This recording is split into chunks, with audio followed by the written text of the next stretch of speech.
बाबा विश्वनाथ की ये पवित्र त्रिशूल के ऊपर बसी सजी संवरी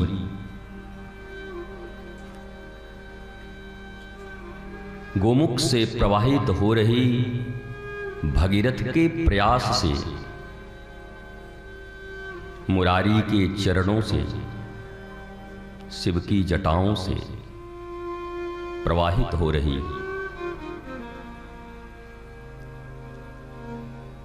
श्री गंगा जी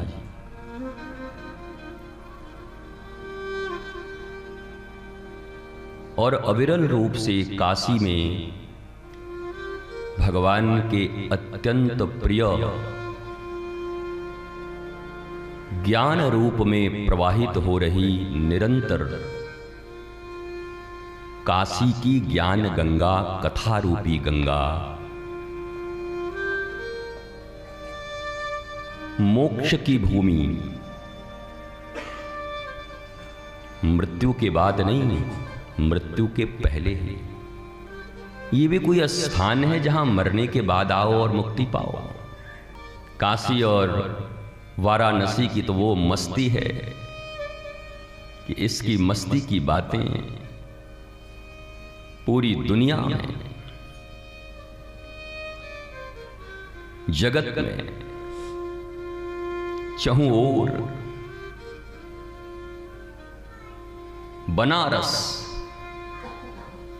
रसो वही सह रस रासेश्वरी,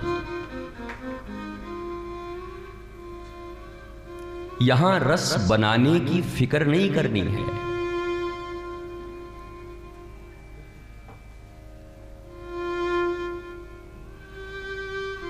यहां आनंद का रस पहले से ही बना हुआ है। अब बस ग्रहण करने की बात है, स्वीकार करने की बात है। तो जिन लोगों के हृदय में ये बात समाहित है कि कहीं भी मर गए या यहां आके मर गए तो हम तर जाएंगे, वास्तव में ये कहीं ना कहीं काशी की महिमा का क्षरण है। हमारी बुद्धि की अधिकता और विवेक की हीनता है।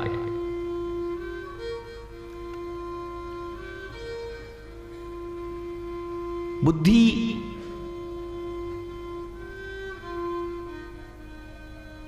जो कभी सही निर्णय भी करती है और कभी ऐसे निर्णय करती है कि भूचाल ले आए, पूरी मानवता को नष्ट कर दे। इसलिए बुद्धिमान होना बहुत बड़ी बात नहीं है। बुद्धिमान तो ऐरे गहरे नत्थु खैरे सभी हैं। तो बुद्धि की अधिकता, आइंस्टाइन ने जब मरते समय ये कहा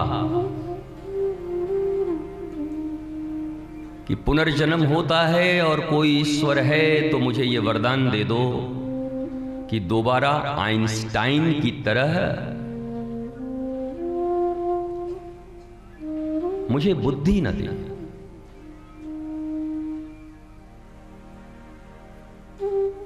मैं कई बार इस प्रसंग को कहता हूं क्योंकि पता नहीं किस पात्र में, योग्य पात्र में काम आ जाए।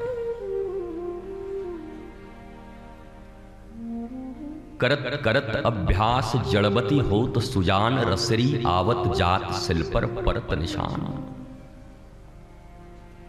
अरे वही दाल वही भात खाते खाते 80 साल में नहीं थके, रोटी चमड़ चमड़ तोड़ के नहीं थके।